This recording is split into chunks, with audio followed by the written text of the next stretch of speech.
Ajaru matine putra dewa. Ya.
Ora mung kodhange turunane wong Pandhawa pancen ana sing bisa mabur.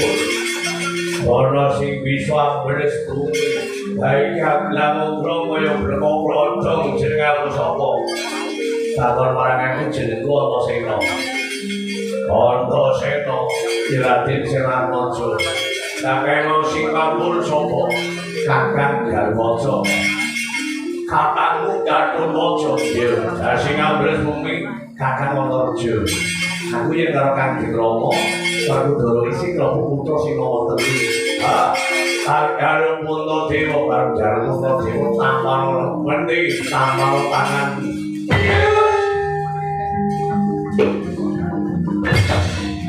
Aduh, kepo apa maneh. Aduh iya.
Tirta kembarane Prabu Ramsa wenang jejuluk Prabu Jibaka padha gagahe padha mencoloke tamokan netrane mencolo kaya mripating singa barong pasuran nangis andruk urut Lono kidul sangking Tirta rawis keler gelar piwenter-wenter abad kaya sing ngelus poso kabeh ojo mrikis kaya garangan iki samuk kenaden sinulan dari pasir lagu ing Trisula ila putun mongkar babane kabeh Golarane ngerti gomarang patine nanjing dening peperangan mau ngasake marang kaprawirane yang bumi kekuatane Kakang Prabu Ramsa iki sing apa ojo jaga praturine dudu ratu kami wane jenenge bos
adine Kakang Ramsa Prabu Jibaka Ratu Prisama mripatmu jembril taringan Narendra Mandra Prabu Baladewa Anangka Krasana sumari kita ayo terakhir aku mati dengan mati dobrakmu tak dalam mati ragaman pedasio berarti berbuat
wacok tenanan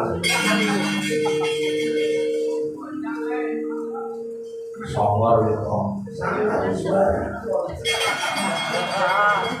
apa ngerti Baladewa kesediaan soto kamu sudah merata jaya mata nanti kerja itu aku ya kan mana kok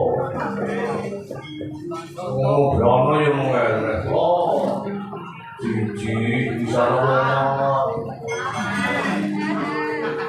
rauh pinyo seorang baru rasa rauh kan tergali itu ini kotak deh jadi tisu apa ini tisu jelai tisu jelai kencang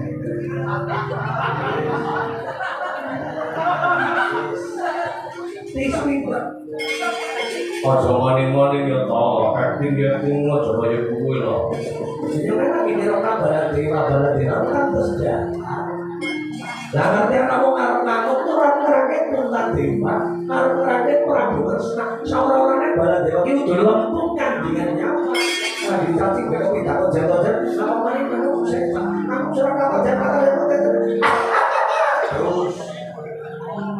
terus lihat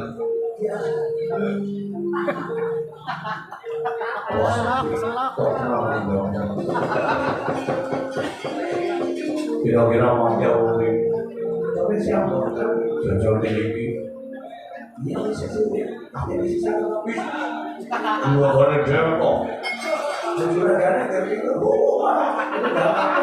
bisa jadi juragan melumah ini kan udah orang jangan terasa dari orang mati ibaratnya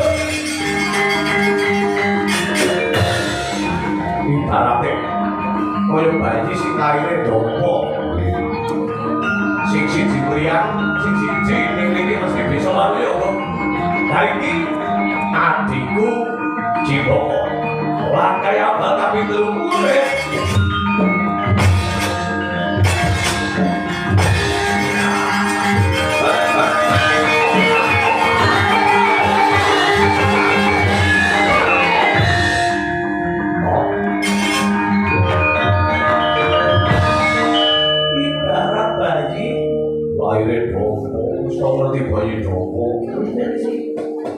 bayi loro ari-arine siji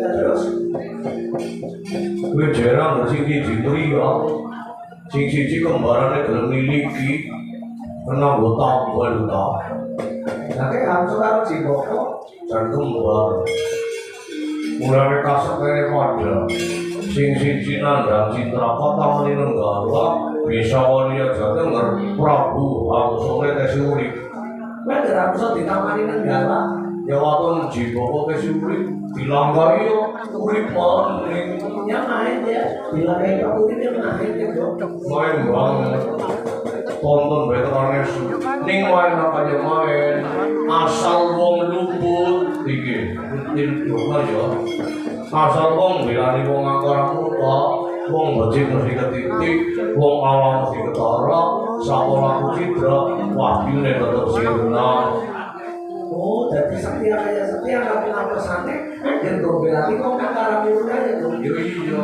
apa maning Pandhawa ku anak Kresna Kresna ki wong waspada waskita ngerti sedurunge winara ora Antasawati ini yo Bu Kusnawan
Wijaya Kesuma ngelingono ajira sagunung Ranggana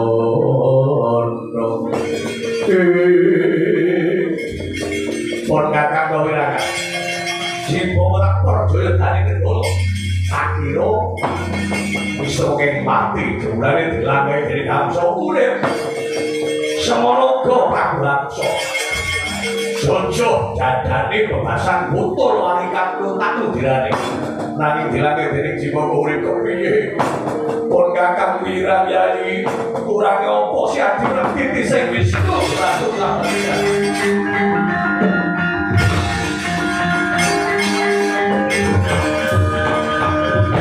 ini Markudara jadi terus pokal mulane wong temandan kuwi ora kok dosa-dosa. Ora kok bisa iki. Wong yen dosa-dosa itu dhewe mung karo liru. Ora bangsa jiwaka ngagambarake kaya manuk siji niku kurungane loro.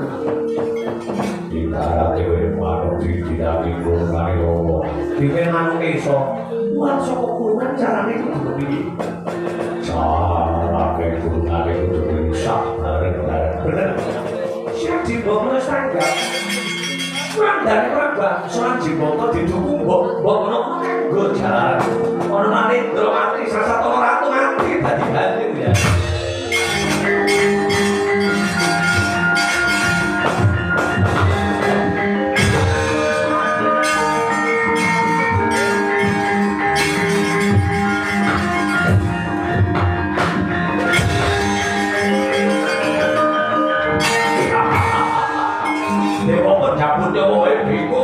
Kapun marang awak. Aku tolong. Aku kok ndak kowe kuwi wonten rambut bersangka. Wah.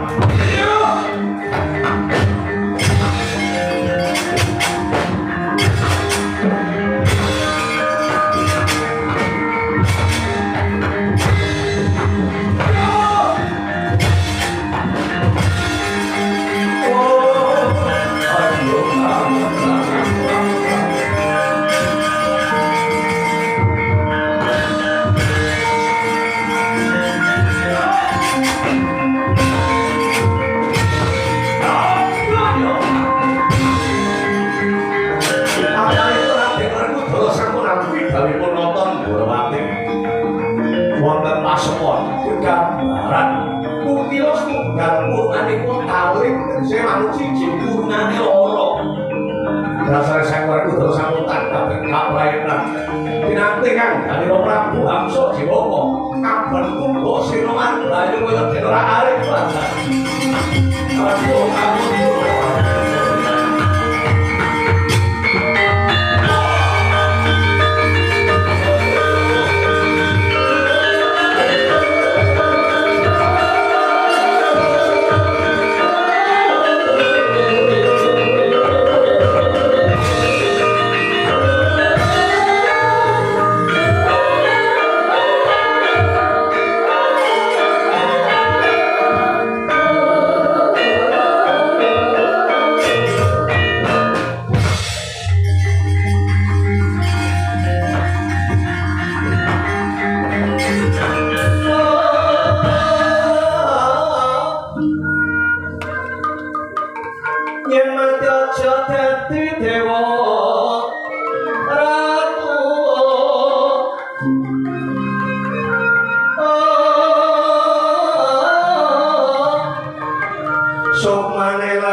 ibarat sego dadi buku. Ora ana wong maju ketemu karo. Marane wong maju ketemu mburi. Mulane lelakon iki minangka dadi pengiyon. Tumrap awake dhewe ning nang arep ngomong apa. Wong mburi padha seneng minta pangkara murka. Wong anggar belani wong anggar murka sakti dilalahnya kemenangan apes. Pinter akanya pinter dilalah kelalen. Gue udah niki gue introspeksi kalau apa beda. Yang orang gue ulangi sama-sama sing intine menungsa urip ora kena adigang, adigung, adiguna. Gue adigang lakuning gajah, rasane gajah. Adiguna lakuning gula, kemandining gula ora tandinge. Terumane adigang kuwi mau lakuning idan sing paine banter. Ning kepinteran sing kaya kuwi mau tetep menungsa anggar kita seribu karo lakon. Piye contohne piye? Langkai urip. Dilangkai bisa waliya jati ning bareng tresna ngomong. Kaprimen manuk siji kurungan loro memang muncul kok dia dirusak baru orang ngerti cek kayak gini wanting bening banting nyong gue mau bengi doni nyong oh males cerita Dewe ya. Ya itu di mana mau batik? Ya orang tak malas kita datang dosa mungkin. Ya orang sama mungkin. Nyawa bicara kita. Cuma dari teknik ya wis satu-satu kan dari pas orang anak boleh kita.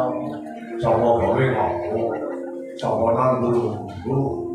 Yang orang harus kecekel aja dia. Jadi dulur dong. Dulur. Wajar batik. Mereka batik ini saat kita pernah kayak punya bocah sih, jadi batik ini kan orang tua. Sudah ada gue lakon, sing wis lakon minangka kanggo pengilon, dari falsafah tontonan, sing mawa tatanan, lan kena kanggo pantune murid ya kaya kita. Ayo para ratu sasat mati dadi banyu, matur karo Gustine ya.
Pengamuke Prabu Angsuran Jigoko serta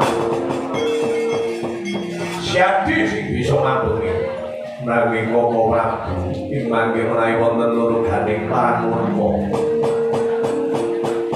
saking Praja Giribudra lajeng kados pundi Ya sih terus kakak dia nganti alane absurd di koko jadi botoran terima. Awalnya awur-awur. Sak durunge diguru gayo, becike ngono kok nang guru dibojo. Apa-apa lagi kelawan jadi bro. Padu kok nang guru sesarengan kanjane Prabu Puntadewa. Tentu gori bojo kemang anak gawe banget ora ngontani. Lan ora pinto, mugi rawuhipun Nalendra sasipun satus. Oh, tadi pun kakak kebarengan kelawan Yai Prabu Puntadewa kira pantes nunggu di karo wong tani sing padha nglumpuk ana alun-alun Ngamarta ngamakno tasakuran ngluhurake bumi Ngamarta yen bumi subur. Mekaten kok ora. Yai Janaka Nuwun paring pangandika Koko Prabu karo Dikayaka. Pandhawa tanpa Semar kuwi mau mbok menawa kurang jantung. Kampirana Kakang Semar karo Dikayaka Kakang Semar kek jimat kang bisa ngucap pusaka kang bisa tata jarwa. kala sing diwenangake ndirake marang kakak Dimas Wanudara napa dadi dina tak tunggu ana wewengkon watesane praja Giribojo dinuga-nuga karo sing lanang Koko Prabu paring nyuwun. Modho sing ati-ati Yai.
Yang negara gak jauh ya liman benawi.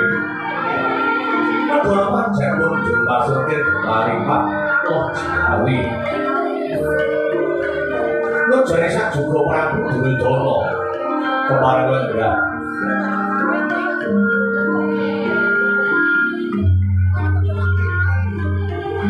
Wonten ing kursi Kanjeng Damar Kencana. Ngiringaken ing papan.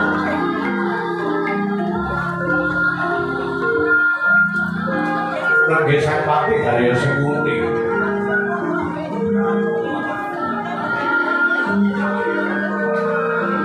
Ya Haryo Suman, ya Sang Hendro. Kata-kata dan ilang dono ya pemito beringin sampun nganti kali dono sing dari jadi nanti Prabu Sumolo rasanipun kadang kurun gitar kemarin oblah bareng ngantos palakan jari wibaning sang dono tanjaya papan wonten pulau Kadiwasan.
Marti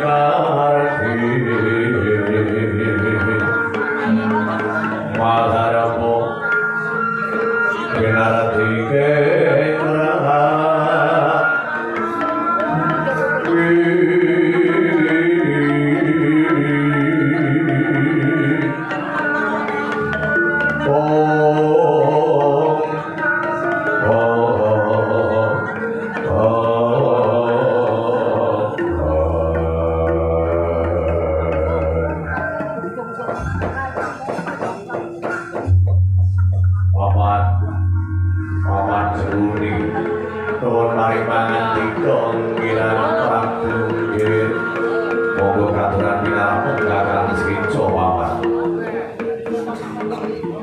Ingkang pamantan saderengken jogro kula ningaken karoto marmo jogoya bocah ngluhuraken sabdanipun paduka Koko Prabu para kula tansah mawantu-wantu Swatiwati wonten dhateng sasamuni gati ngetren tansah saling bidiri apa remban kinggalo dipun pendharaken bomo nanging saderengipun kemarin bapak ngeteraken pambati apa Kemarang ingin raingaturakan sumbangan tingkat norma buku Koko Prabu ini bobo lampi lama Yai Prabu Tabopo bagi seripun kakak tampar kayak kira sepuluh mau jadi matur kang cetok Koko Prabu Paduka rumiyin bobo ingin murwakati kan dipun ingkang kita badhe matur menapa menipun sampun kagungan rasa kula niku kemarengipun bawa dono kados pundi ojo ora kudu manjar-manjar mantek gantil puting iso ngaten kiker menika wonten sesambetanipun kaliyan rahayuning Praja Ngastina negari Ngastina boten badhe dipun jajah Ngastina boten badhe dipun misuwuri matur panjenengan kemareng Asma wonten buku perjanjian antawisipun Ngastina lan negari Giribajra menika seraut sepisan parintah kangsul belum peni raja peni guru bakal berdadi menawi kula menika mboten paring purna Asma menawi Prabu Jarasandha menika Nalendra wis Nalendra kondang karo murka nanging badhe marja dhateng sinten kemawon ingkang boten parek teluk badhe marja ratus kambuti sangang basa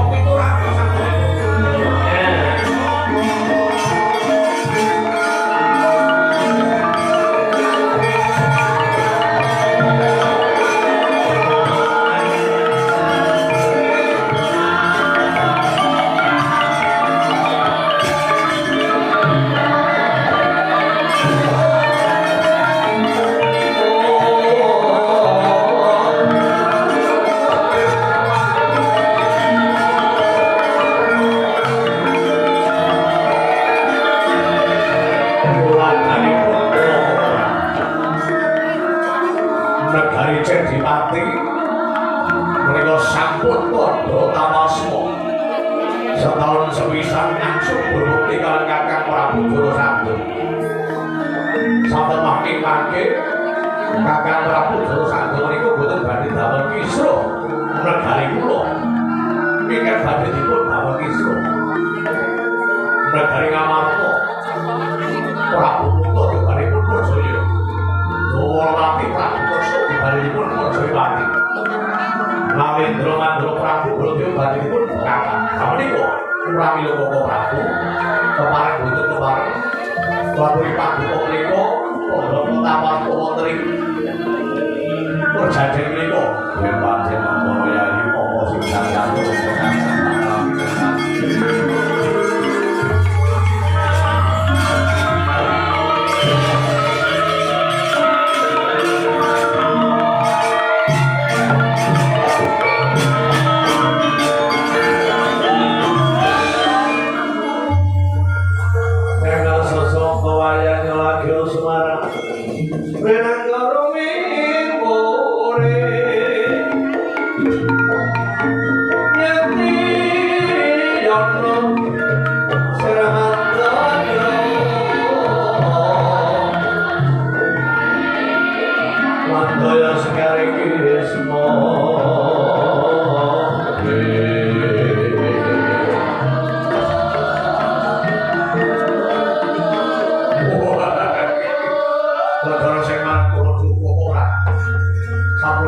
paduka menika marang minangkani dados penyuwun kula. Cetha Ngastina menika badhe tata titilah tentrem. Nanging bawa Terus kok tiket wonten nawala utawi luman sing negari Ngamarta. Yai Prabu Puntadewa nggih pasen terus sajero surat kados pundi. iki monggo api-api pertinjo praja aku jelas pantes. Terjadi dipun padha menika ngaturaken tansah. Yai Prabu Supala ana nawala apa ora boten namung Pak Prabu kula sampun nampi kawula sing negari Ngamarta. Paman nuwun paringangan dika nggih. Kebiyakan Prawadya bulan Moro sepuh gamelan. Marang Praja Ngamarta kira semantes anak sreni kare Praja Ngamarta.